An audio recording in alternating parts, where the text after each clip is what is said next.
Welcome to Manifested Publishers. Hello dear student, welcome to today's lesson. My name is Wilson Andobe. For the last many lessons, I've been taking you through this book, The Pearl, and so far we have discussed the plot outline, now we're discussing themes. Today we are going to look at another theme, which is the theme of fate and hopelessness, or we can call that disillusionment. So that will form the lesson objective.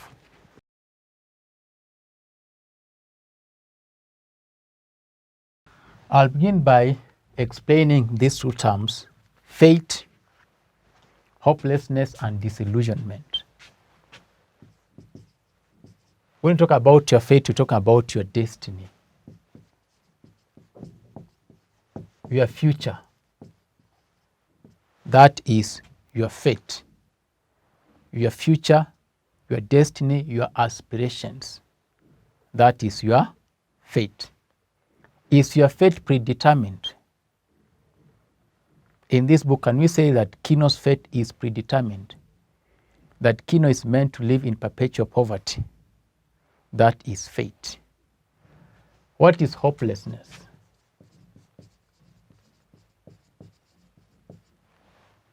Or disillusionment? When you have lost hope in life, from that hope, hopeless. Hope, then you have hopeless. Then you have hopelessness, now the noun.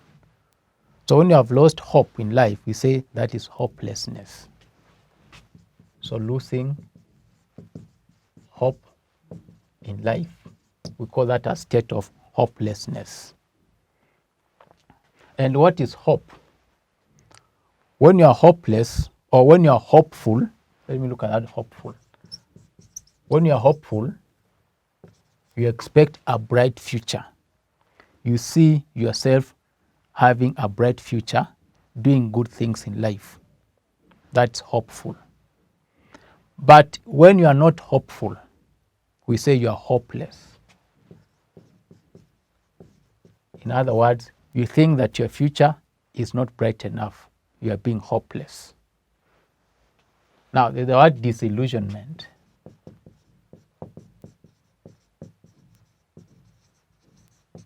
From the word, when you are disillusioned, again you are hopeless. You are hopeless to a point that you have given up. Hopeless to a point of giving up. We say you are disillusioned. That your circumstances have oppressed you, have made you lose hope in life. You are disillusioned, okay? So we want to look at this theme because these two are related and how they come out in the novel, The Pearl. And we're going to look at Kino specifically. How is Kino's fate? Is his fate predetermined? And is he disillusioned? We find that Kino and his people, they have been subjugated, is this word.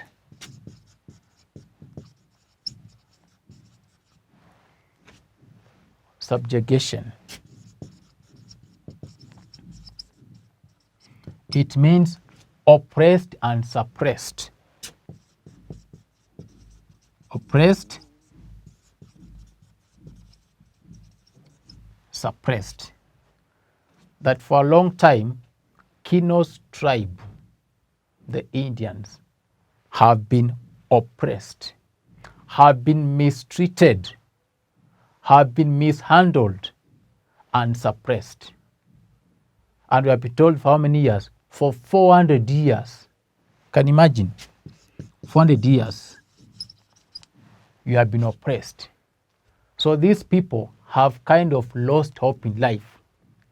They feel that is their place in life, that they should remain inferior to the colonial masters. So that is their fate. That's their fate, that's their destiny. That's where they're meant to be in life. And whoever tries to come out of that fate is destroyed. For example, Kino is a poor man. He tries to get out of that poverty by getting the pearl. But what happens to him? is destroyed. His family is destroyed. So in other words, Kino is meant to live in abject poverty. This is the word, abject. It means total poverty. That is his life. And whenever he tries to come out of it, we have disastrous effects, as you can see in this book. That is fate. Your destiny is predetermined by some external forces. And in this case, the colonial masters have influenced Kino's and his tribe's fate. Go ahead and talk about the priest. He says whoever tries to leave their position in this world, they'll be destroyed. All right? So that's the essence of fate. So we can say this. We're going to make some short notes. And please, I want you to make short notes as we go along. Because as you make these short notes, you remember. You need these notes for future reference.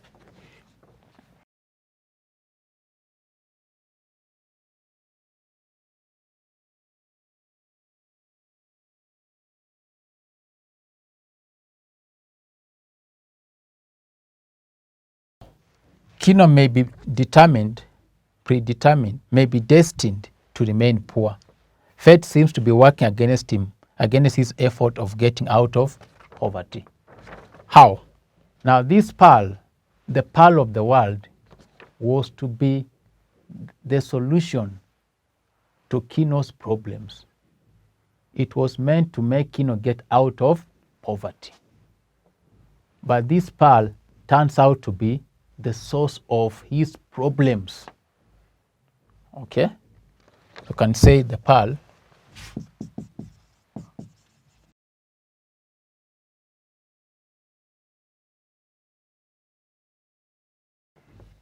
So we see that at the end of the day, it's all vanity. The pearl was to be the silver bullet or the solution to his problems, but it turns out to be the major cause of his troubles. We have been told that pearls were hard to find, and it seemed like a favor from God. So whoever found a pearl, we are told it's like God or the gods had patted you on the back. So one had to make a prayer even before going to look for those pearls. And we see this Juana is in making a prayer for Kino to get a pearl so that they can treat Coyotito. Let's go to page 34. Page 34. We are told this. But the pearls were accidents, and the finding of one was luck, a little pat on the back by God or the gods or both. So the pearl was, as I said, a silver bullet, was a solution to Kino's perpetual problems. So you can even see that one has to make a prayer. Okay, let us look at page 35. Chance was against it, but luck and gods might be for it. And in the canoe above him, Kino knew that Juana was making the magic of prayer, her face set rigid and her muscles head to force the luck, to tear the luck out of God's hands. For she needed the luck for the swollen shoulder of Coyotito. Getting a pearl was like a favor from God. So you have said pearls were a rarity.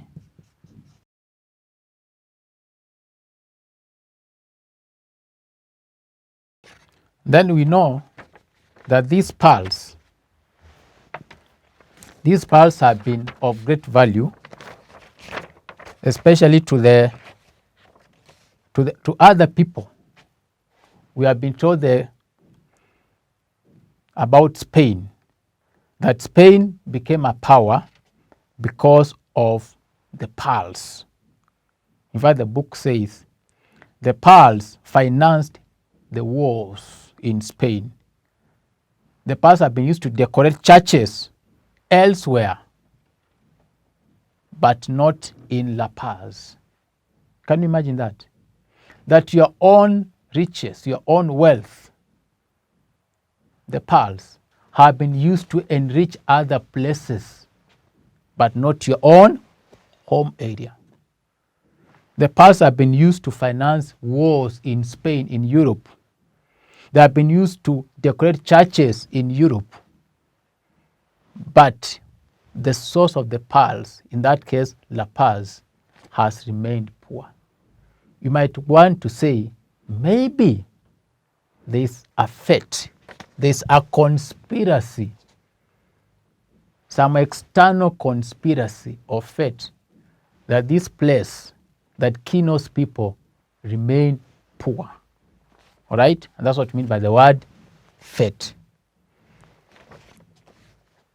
So you can say pearls.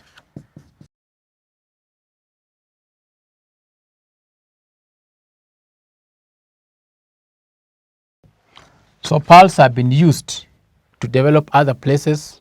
I've said Europe and even decorate churches, but not Kino's place. La Paz, the origin of the pearls. And this I've said page 44. So let us go to page 44 and see what the book says. Actually, it's page 34, not 44. So go to page 34, and you are told this is what the book says. The first paragraph: light filtered down through the water to the bed where the frilly pearl oysters lay fastened to the rubbly bottom, a bottom strewn with shells of broken, opened oysters. This was the bed that had raised the King of Spain. Look at that part. This was the bed that had raised the King of Spain to be a great power in Europe in past years, had helped to pay for his wars, and had decorated the churches for his soul's sake. Right? So I'm saying this. These pearls, the pearls, okay, that have been used elsewhere, they have been used to develop other places. But the origin of these pearls, the source of these pearls has never developed. La Paz.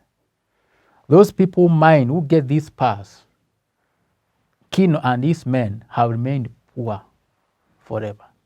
Look at the village. These people live in brush houses. They're living under difficult conditions, yet they have abundant riches just a few meters from where they are. So other people have come to exploit these pearls for their own personal benefits. That's what I'm saying. It may be out of fate that you are meant to live in perpetual poverty. You are meant to stay there forever. And if you try to get out of it, you are destroyed. And you have seen Kino destroying his life, destroying his own child, sacrificing his own child when he gets that pearl. So you can say the pearl is a source of evil. As Juana says, this thing is a source of evil. This thing will destroy us.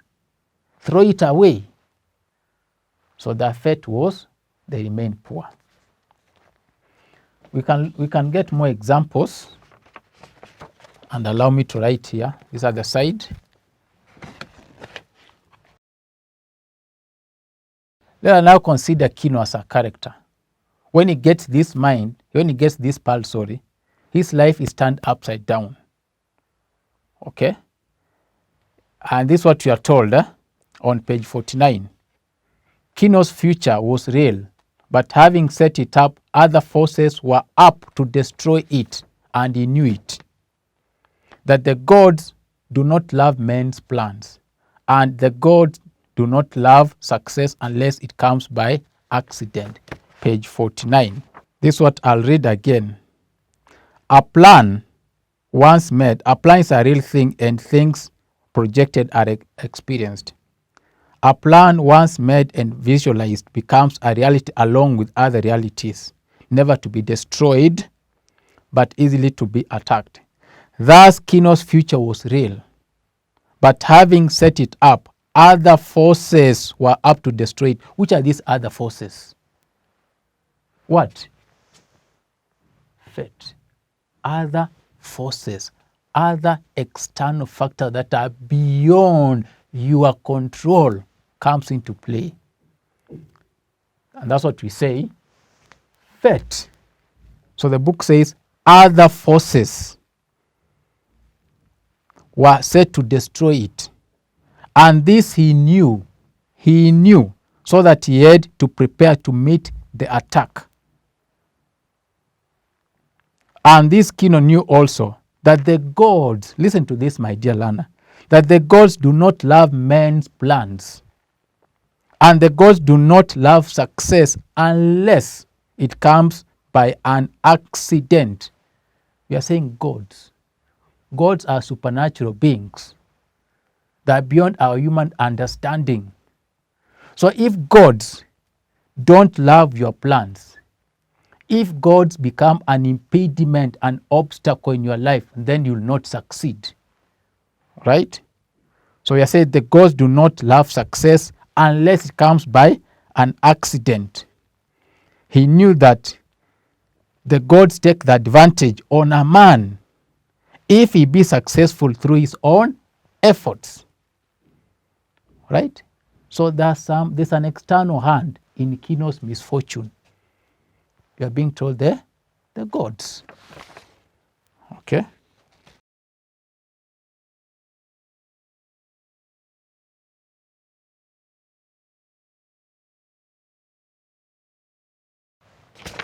Page 49. Right? And that's why Kino seems to lose his mind. Then we see in the very end that Kino, you see what happens to Kino? He loses everything. Now, the people of La Paz are destined to languish in poverty. They have been brainwashed by their priest and religion to stick to a particular position in society as in dictated by religion. I want to repeat. The people of La Paz are destined to languish in poverty. They have been brainwashed. We have these words. Languish. It means to stay there forever or remain suffering in a difficult situation. Remain suffering. Forever, you are languishing. They have been brainwashed. So when you have been brainwashed, it means you have been taught how to do things in a certain way, how to do and think in a certain way. Your brain has been washed. Okay? So your brain has been washed. So you don't have your brain. You're using someone else's brain to think. Okay? I mean by being brainwashed. So they have been brainwashed by the priest and the religion to stick to a particular position in the society as dictated by religion. Then I'll go to page 68. See what we have there. 68.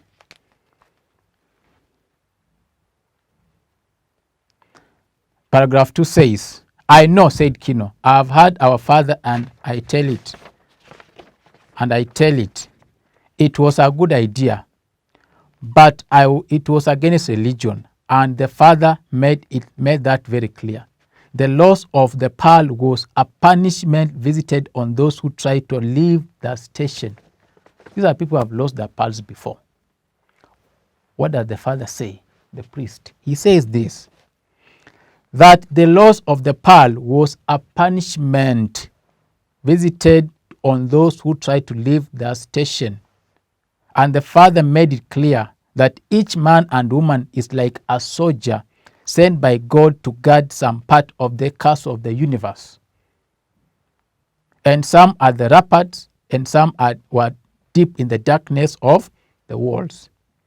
But each must remain faithful to his post and must not go running about, else the castle is in danger from the assaults of hell.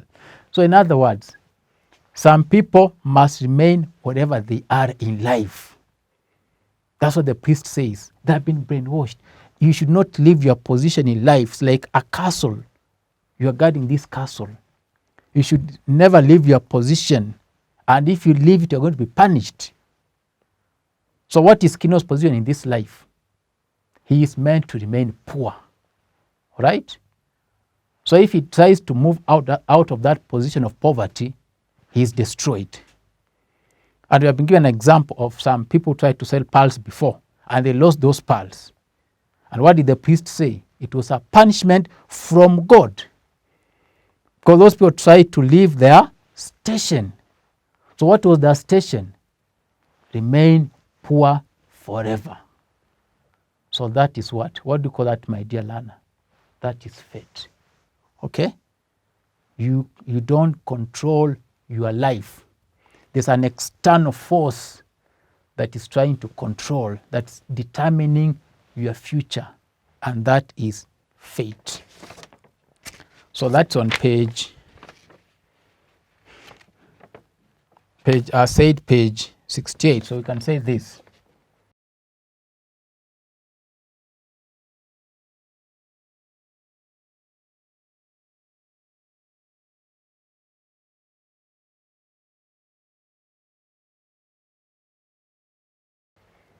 So the people of La Paz are destined to languish in poverty. They have been brainwashed by the priest to stick to a particular position in society as dictated by the religion. Page 68. Their position, unfortunately, is poverty. So we can have more illustrations.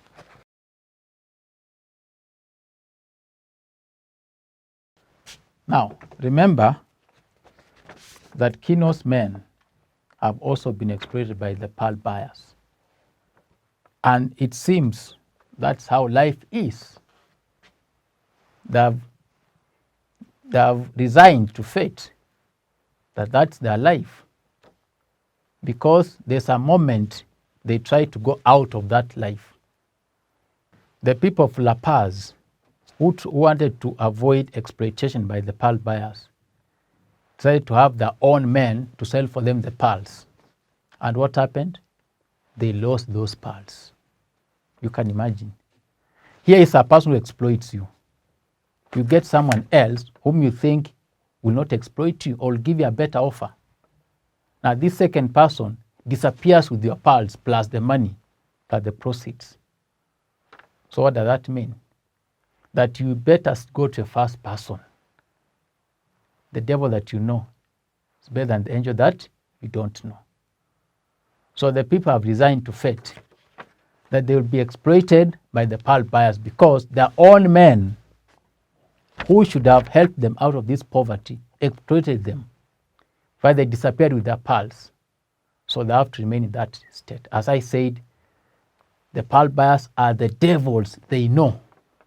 So they are going to stick with them than the angels that disappeared with their pearls. So we can say this.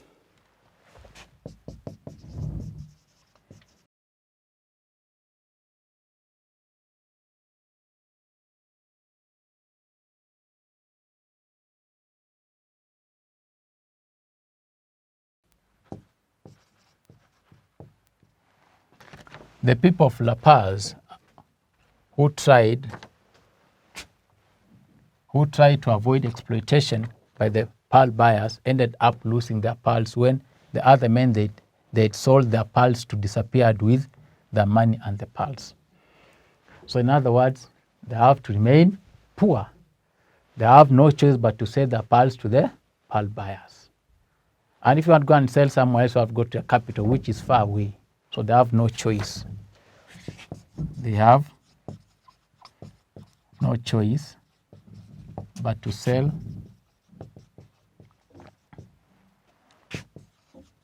their pearls cheaply to the pearl agents.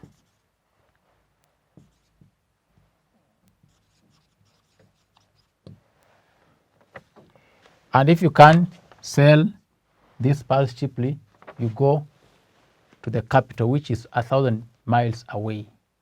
And you can be very sure they cannot access that place. So they have no choice.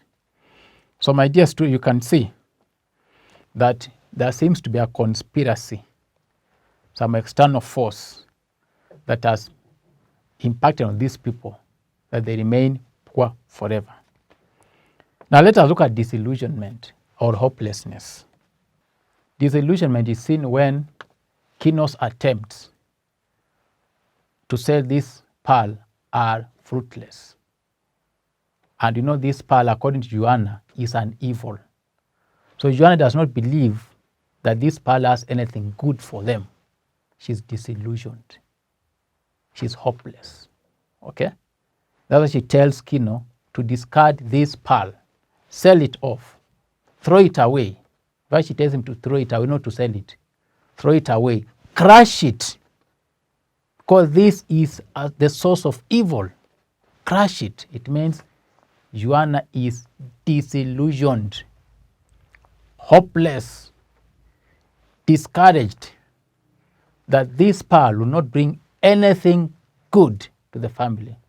Instead, it will bring a lot of tears, frustration, suffering, and even death. And true enough, that comes to pass. We see this pearl is a source of Kino's troubles. So at one point, Juana tries to discard it by throwing it back into the sea. That's a sign that she's what? She's disillusioned. And you can actually see what happens to Kino. 1, he loses his house. 2, his canoe is punctured. And 3, he loses his child. All right? His child, his baby is killed. And then finally he loses himself. Kino becomes an animal. So that is disillusionment. That the pearl became a source of trouble, a source of pain and sorrow that was untold. That's disillusionment.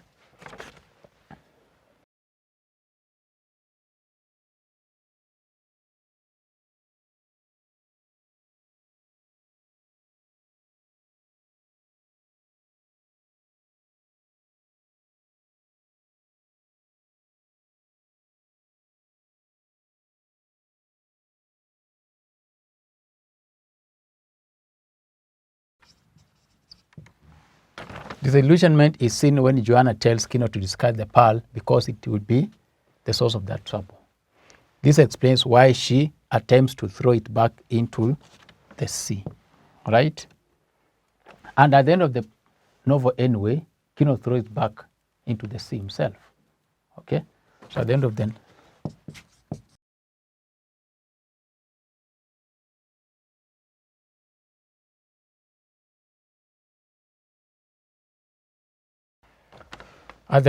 novel, Kino throws the pearl back into the sea because it has brought more harm than good. So my dear student, these are some of the ways in which we see disillusionment and fate. We have other illustrations that I want you to find out, okay? So that will be your assignment. That will be assignment for today, assignment.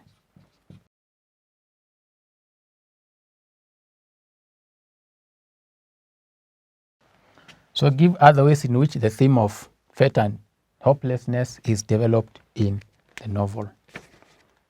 So my dear student, today we have learned about the theme of hope, the theme of fate, and hopelessness. And we have said fate is when there's some external forces that control your life. It's like your future is predetermined. And we have seen from our novel, The Pearl. Hopelessness is when you think there's no bright future. Even if you try to do something good, you don't get any fruits. And we have seen any efforts made by Kino to change his life have been fruitless. So there's hopelessness at the end of the novel. So up to that moment, my dear student, we shall end today's lesson. Until next time, I've been your teacher, Wilson Andove. Thank you so much. God bless you and bye for now.